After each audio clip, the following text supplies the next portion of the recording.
Stay on what? Balance. Talk. To be a good pitcher, you have to keep the hitter what? Off balance. This is why you have to study the pitcher. Because every pitcher is going to study the what? The hitter. So when you're in the clubhouse as you get older, the pitcher is working with the catcher, right? On what every hitter do.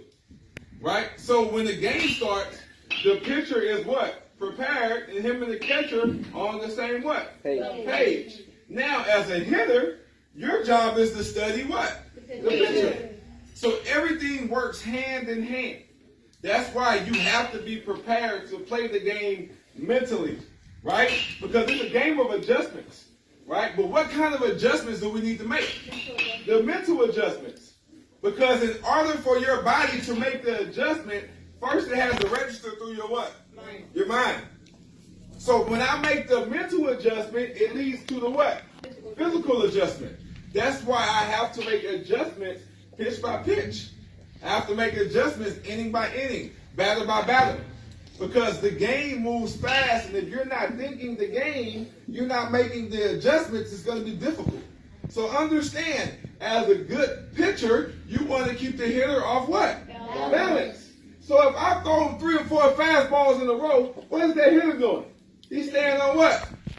He's on balance because he's sitting on what? A fastball. Now if I go fastball, changeup, slider, fastball, cutter, curveball. Now the hitter he's off what? Balance.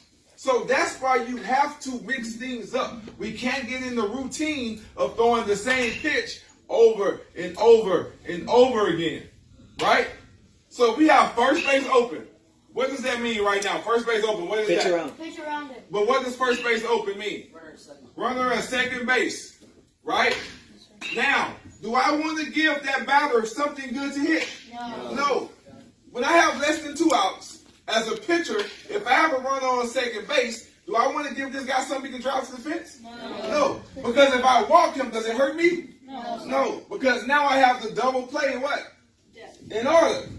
If I walk him, now we're in what? Double play position. Let's get out the inning. Where instead, if I throw him a 2-0 fastball, he drives it to the wall. Now it's another double. Now I'm back in the same situation I started from. Right? So when I have first base open, do I want to give that hitter anything good to hit? No. Unless as a pitcher, you know what's his weakness. Right? Because as a catcher, what are you watching as soon as that guy gets in the box? His feet. You're watching his feet. Right? So if I'm a catcher, right, and I call a sign, I'm looking at his feet. Right? And then I pick up my pitcher. Now, if I notice this batter, the first thing he does is step this way. Right? Now, if I'm a catcher, what am I going to call now? Outside. Right? If I'm paying attention to the batter and I notice that he dives into the plate, where am I going to throw the next pitch? Inside. Right? So now you're learning the game. You're paying attention to detail. Even as defensive players, if I notice he's late on his swing, what am I going to do? I'm going to shift where? I'm going to shift elbow. If I know he's a pull hitter, I'm going to go where? I'm going to do what? Shift where? To the pull side. Okay? So you have to understand this part of the game. Too many times we get in a situation and we just go through the motions. And then that's why as a pitcher, you realize you gave up 4 runs in the inning so far, you can't get out the inning because we fell into a what? A what? A what? No, we fell into a pattern. Right?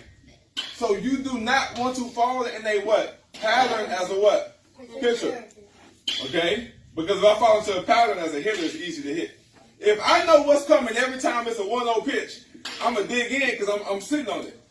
Right? But if you mix stuff up, you keep the hitter off what?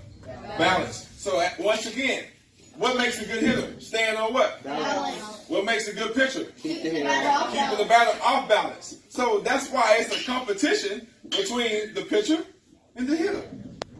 That's why you can't get defeated if you get out as a hitter. Because the pitcher is trying to do what? Get you out. And then you can't get defeated as a pitcher when the hitter gets a hit. Because he's trying to do what? Get a what? Hit. So it's all about winning that battle. You got me? But mental preparation as a pitcher will take you a lot further because you know what you're doing. How many times in the game you guys are just throwing the pitch just to throw a pitch? Every pitch has a what? A purpose. Okay? So what's the most important pitch? Strike what? One. Get ahead. You get behind in the count, it's going to be a long game. Okay? So get ahead in the pitch. And at bat. You got me? So do we understand this kind of stuff? Do we understand the basics? Do we understand what we're looking for as a pitcher? All right? Do not be afraid to throw where? Inside. If you get a guy up in the game and he gets on that plate, who plate is that? Do you want that plate to be the hitter's plate or your plate? It's your plate as a pitcher. So if he gets on that plate, we're going to throw where? Inside. We're not trying to hit him, but we let them know, I'm not afraid to throw inside. Okay? A lot of you all are getting intimidated when the guy crowds the plate because you're afraid to do what? Hit a person. You're not hitting him on purpose, but you have to control the plate. You cannot let a hitter control your plate. Okay? So don't be afraid to throw what? Fastball where? Inside. So now if I throw him a fastball inside, he's going to back off to what? Now I hit him with what pitch? Outside what? Outside what? Off speed. So now he's going to be out where? Front. Okay? All right, so we good. We got that. Everything good? All right, so now, that's good, Mitch.